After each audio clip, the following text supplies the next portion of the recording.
Hey, Frontline fans, welcome back to Comic Frontline and Fans. You're with me, Mike Spider Slayer. Get ready to do that all-important comic book review so you, the fans, can make a decision what comic books to buy. And today, fans, we're talking about a book from a blast from the past, and that is Garbage Pail Kids Puketacular, issue number 1. That's right, fans. Yes, this book is what it is. It's the Garbage Pail Kids. So if you guys were around back in the 1980s, this book, you know what it's about, because Garbage Pail Kids back in the 80s was all the craze. You know, we had all kinds of things back in the 80s. We had G.I. Joe, we had Transformers, we had Mask, we had Gem, we had all kinds of stuff. And we also had Cabbage Patch Kids, which led into Garbage Pail Kids, where I guess, you know, boys could actually get these things and say, hey, look at me, I got Garbage Pail Kids, and your Cabbage Patch Kid sucks.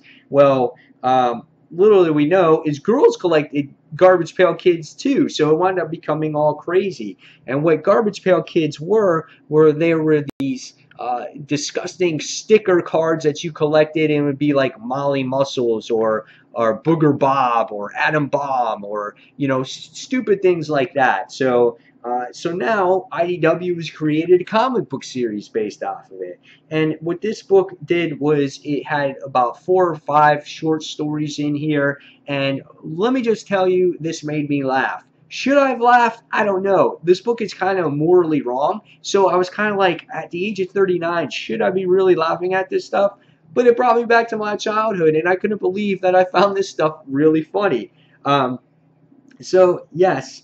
And there was, again, different short stories in here, and one of them had to do with, you know, this one kid going to this Comic-Con convention. He was collecting these wacky packs and whatnot.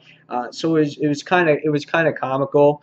As you go through the actual book, we get this other book, this other story, and it's called Shitstorm. Yeah, Shitstorm. I couldn't believe they actually named a story based off of a shitstorm in here. And when you got your Garbage Pail Kids, there was always, you know, 2 of the same card, but the only difference is they had a different name. So in this case, it was the 2 opposites going against each other, and one was called Basin Mason, and the other one was called Jason Basin Burster. So, and they had this contest.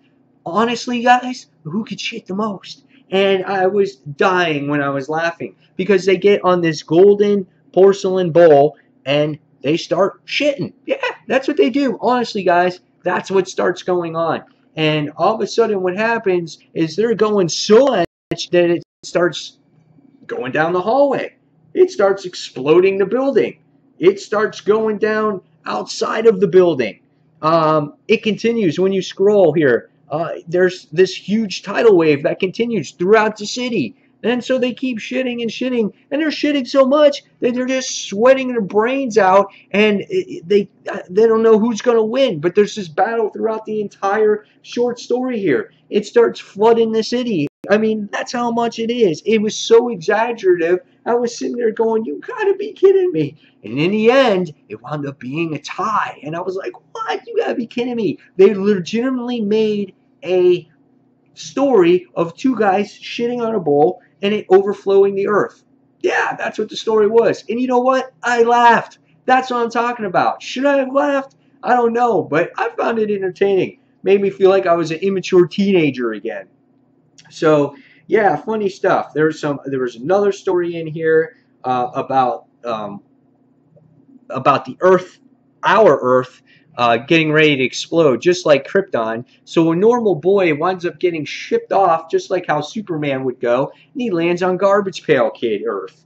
And the next thing we see is 2 Garbage Pail Kids here, wind up going with raising the normal kid.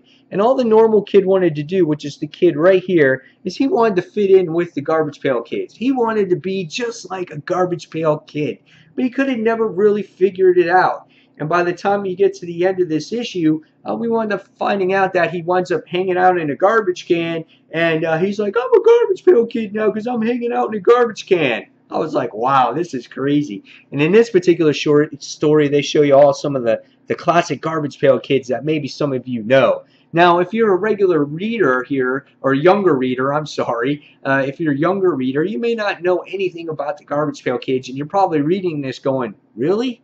But if you're old like me and there's nostalgia here, this brings you back to your childhood, and you're going to kind of enjoy this because it's kind of like they really made a comic of this. And then there was one other story in here about a kid who attempted to steal a comic from the comic shop, and he winds up slipping in a pile of poop, and he winds up starting to dream that he winds up going to jail because of a comic book. And not only does he go to jail, he winds up getting electrocuted. So there was actually a moral lesson at the end of this story, and it says, remember kids, crime doesn't pay, and the little devil shows up at the end of the issue. So I guess there was a positive story to be made at the end of this Garbage Pail Kid issue number 1. So even as gross and all the potty humor that was in here, yeah, I guess there's a positive message here for kids. So if you guys love the Garbage Pail Kids and you're old like me, you'll enjoy this. If you like the potty humor and you just want to pick it up for fun, you might enjoy this too. For me, I really liked it. I got a kick out of it, and I gave it a 4.0 out of 5 stars. So guys, if you read this issue, please tell me in the comments below what you thought of it. Does this bring back those old childhood memories for you? And guys, as always, thank you for watching Comic Frontline. And until the next comic book review, you can check out my own individual channel, Comic Book Corner 2.0. You can check out comicfrontline.com, where you can find all kinds of great news articles over there. And then you can check out our sister website, comic related, for all kinds of great podcasts updated 365 days a year. So again, guys, until the next comic book review, this is Mike Spider Slayer signing off. Thanks for watching Comic Frontline. Take care, fans. See you soon. Bye.